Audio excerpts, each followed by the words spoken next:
Американские законодатели выразили обеспокоенность по поводу продолжающегося геноцида и призвали администрацию Байдена строго соблюдать закон о политике в области прав человека уйгуров и закон о предотвращении принудительного труда уйгуров, сообщает 22 сентября «Голос Америки». Законодатели потребовали, чтобы правительство ввело наказание в соответствии с этими законами против физических и юридических лиц, причастных к преступной деятельности уйгуров и других мусульманских этнических групп в Синьцзяне. 23 сентября 2023 года в Стамбуле начал свою работу Совет национального единства, организованная Ассоциацией образования и солидарности Восточного Туркестана.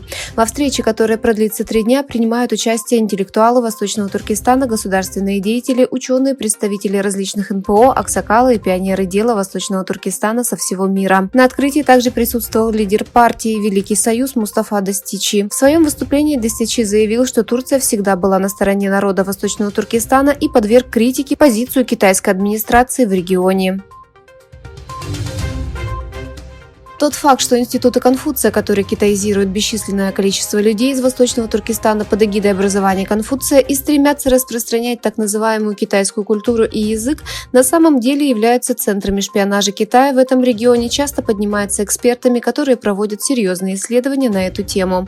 По мнению экспертов, в то время как институты Конфуция финансируются Китаем, а их программы определяются Китаем, институты Конфуция, которые быстро распространяются по всему миру, создают серьезные проблемы безопасности в некоторых западных странах. Недавнее появление институтов Конфуция в столице Кыргызстана Бишкеке вызвало опасения, что китайское население в тюркских государствах будет постепенно увеличиваться.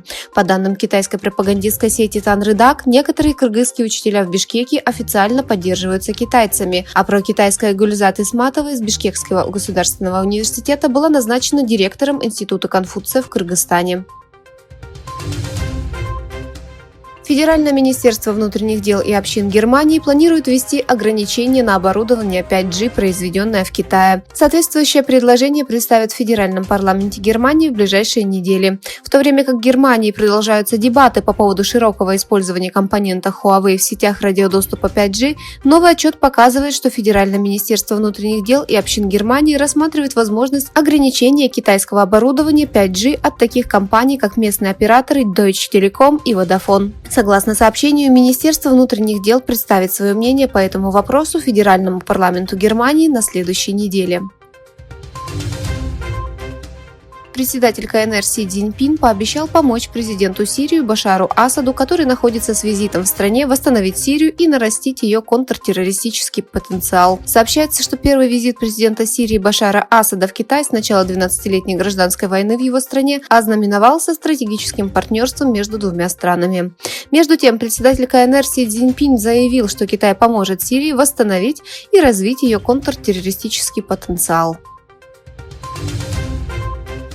Министр обороны Тайваня Чиу Го-чен отреагировал, назвав недавние военные действия Китая ненормальными после того, как на этой неделе в воздушном пространстве страны были замечены десятки военных самолетов.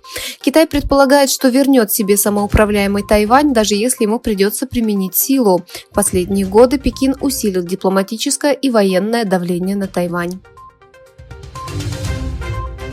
В письме председателю КНР Си Цзиньпину лидер Северной Кореи Ким Чен Ын подчеркнул, что он будет продолжать продвигать и укреплять тесное сотрудничество с Пекином в соответствии с требованиями новой эпохи. Согласно официальному Центральному телеграфному агентству Северной Кореи, Ким написал письмо в ответ на послание Си Цзиньпина по случаю 75-летия Северной Кореи.